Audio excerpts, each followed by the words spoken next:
Ừ. À.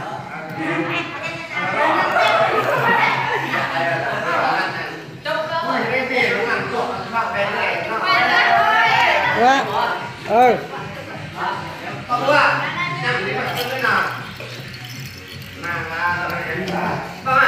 Đây là cái tên nào?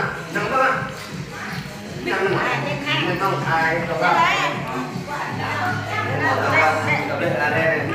Cái ăn chị không này. Qua đây bên này đây.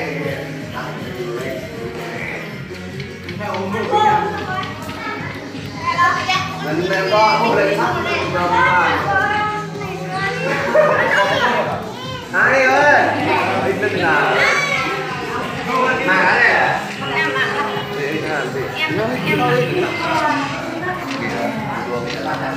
đặt lại video ra đi, rồi lại cái rừng mè,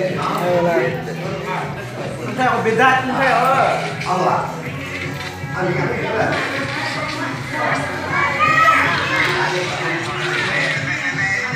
bé bé bé bé bé